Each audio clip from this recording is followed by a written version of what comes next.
90% of consumers have used the internet to find a business in their local area. But surprisingly, over half of local businesses haven't even claimed their Google business profile. Just think of all those opportunities those businesses are missing out on. But don't worry, because in this video, I'll cover exactly how local SEO works, how to claim and optimize the Google business profile, as well as how to optimize any website for local SEO. So if you or your clients are struggling to climb to the top of the ranks of local SEO searches, then this guide is exactly what you need. Let's start with a simple definition. What is local SEO? Local SEO is the practice of getting your pages, products, and services to rank higher in the search results for geographically specific keywords like London or New York. With regular SEO, the aim of the game is to appeal to a general audience without regard for the location, which is ideal for organizations that operate or ship worldwide. However, with local SEO, your goal is to reach customers within a specific geographic area. If you have a variety of clients in various niches, you may be struggling to determine which will benefit most from local SEO and how to incorporate it into their strategy. Think about it like this. Many physical businesses rely on the local community for their customers. With hairdressers, car mechanics, and restaurants, their customers tend to be exclusively people who live close by. How does local SEO work?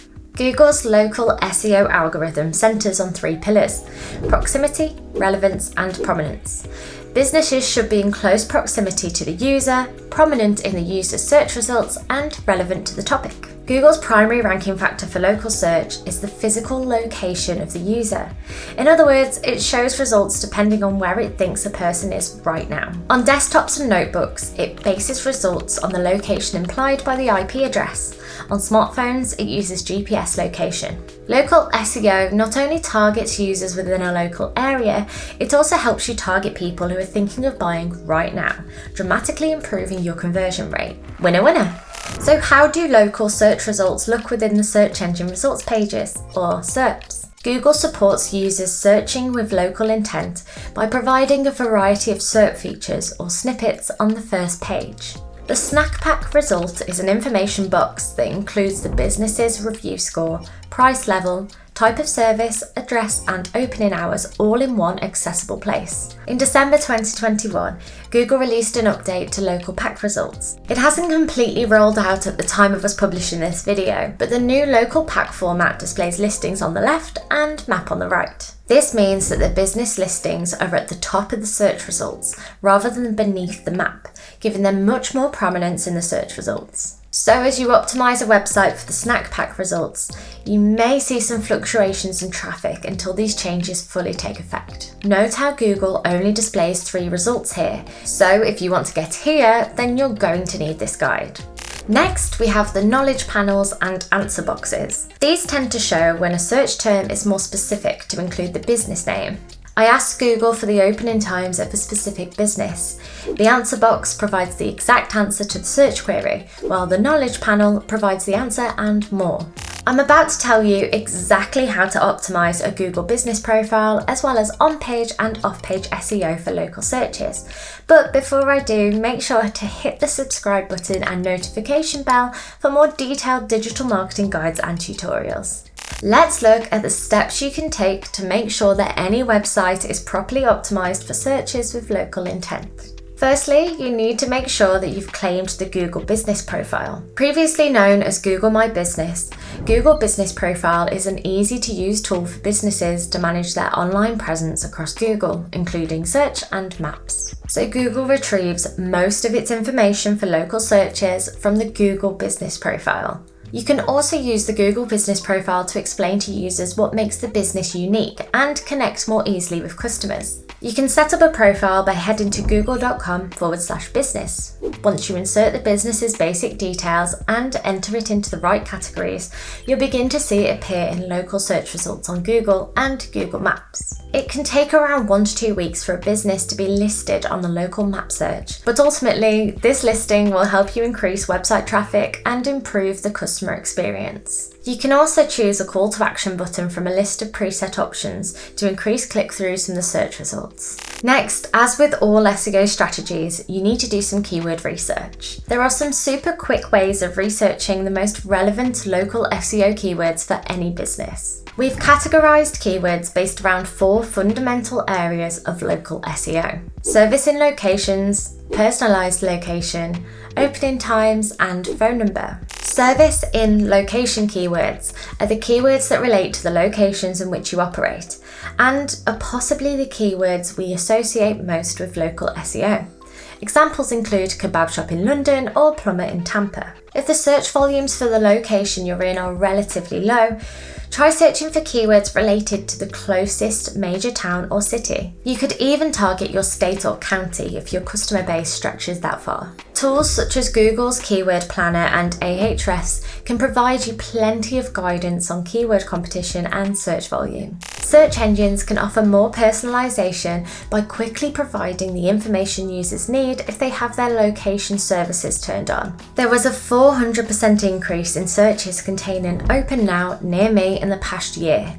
So any local business should be including the keywords "near me" within their local SEO strategy. Other examples include close by, in my area, and within a mile. Remember, Google decides which users you show to in which location for near me searches based on your Google My Business information. I'll show you how to optimize Google My Business a little later on. Now we have opening time.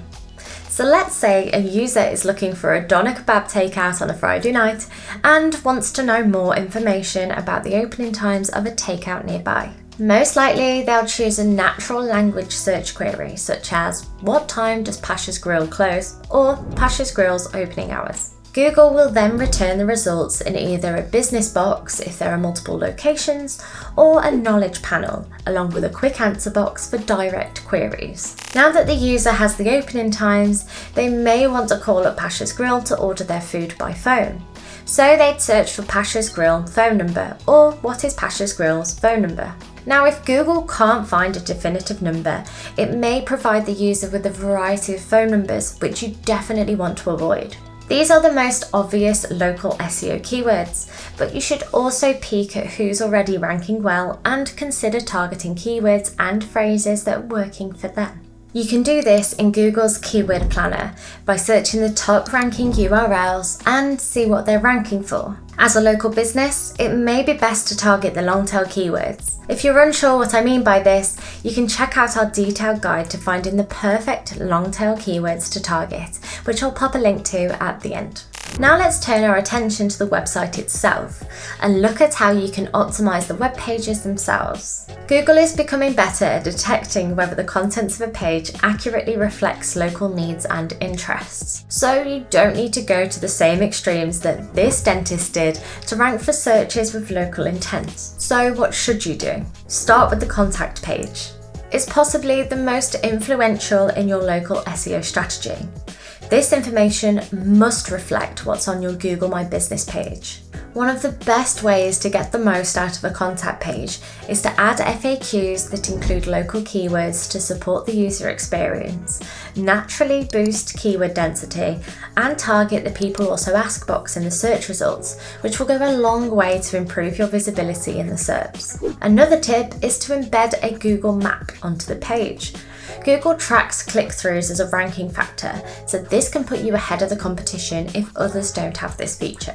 Don't forget to include directions to your brick and mortar business. Not only is it great for your customers, but it also allows you to get more geographically targeted keywords onto your page. Including the product or service, as well as the location within page titles and meta descriptions, acts as an obvious signpost to show search engines that you offer this service in this location. Seems simple enough, right? For example, if you're a florist in New York, you'd ensure that the relevant titles and meta descriptions include the keyword New York alongside the specific product that you offer.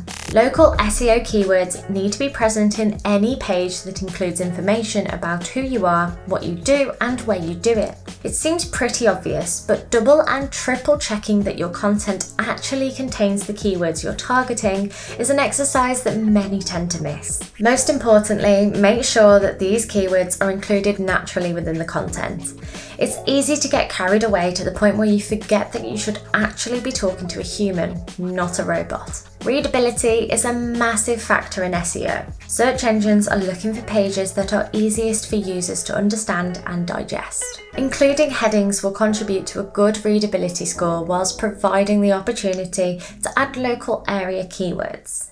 The next tip is for those businesses that have numerous locations but only one website, and that's to have a separate landing page for each location. Having separate location-specific landing pages with unique URLs and contact information helps Google to differentiate between the locations where users are searching with local intent. It enables you to be clearer with your strategy, optimizing each page for its specific location only. The content on these pages should be specific to the local area and provide genuinely helpful and authoritative information. The more original and valuable the content, the higher the visibility you'll achieve. You should also add schema markup to each page on the website that includes NAP data, which stands for name, address, and phone number. Schema markup is particularly useful to users as it fills gaps and adds real-time information, such as holiday and weekend opening hours. We have a full guide to schema markup on our website, which I'll link below. Now let's talk about how you can optimize for local search with off-page optimization. Local citations are simply business listings in online directories. They've been a popular form of online marketing since the advent of the internet. The idea is to get the NAP details I mentioned earlier consistent in as many relevant places as possible, which will increase authority to your existing Google Business Profile info. Examples of local directories include Yelp, Yellow Pages, and Foursquare. Remember, not everyone uses Google to look for a product or service, so providing consistent NAP data across a variety of directories and social channels means your business can't be missed, no matter how your potential customers choose to find you. Every so often, perform a NAP or citation audit. The easiest way to do this is to use Moz's Citation Checker tool. It searches the internet for references to your company where information is either missing or inconsistent. You can also build citations to improve your local SEO by using niche directories. These allow you to expand your reach and attract specific traffic that's more likely to convert. Now let's consider what reviews can do for local SEO. Google uses reviews as a ranking signal because in theory, the better the review score, the better the brand, and the higher up in the search results it will appear. Google uses both the average star rating and the number of review posts to determine the quality of your business, so the more the merrier. Getting good reviews also generates a positive feedback loop that drives even better local SEO. When users see a raft of positive reviews from their peers, it builds trust, driving traffic and conversions. This additional traffic then leads to more reviews, starting the cycle all over again. You can actually use your Google Business Profile to share a link with customers to gather reviews, both directly and on product and industry-specific review sites. You should also plug reviews into your automated order confirmation emails, text messages, or social media platforms. After you've put all this work into the initial optimization, you need to maintain the data. What happens if your details change? You move location, you change your phone number, or you rebrand. Make sure you take note of each corner of the internet where your NAP details exist. This will make it much easier to update in the future. Also bear in mind that anyone can suggest an edit to your Google My Business listing, and sometimes Google will update these details without notice to you or the business owner. This leaves you wide open to scammers, so it's pretty clear how important it is to monitor these details. Now you have a good guide to optimizing a website for local SEO. Many of these suggestions you can implement right away. But before you do, click the screen now to find the perfect long tail keywords.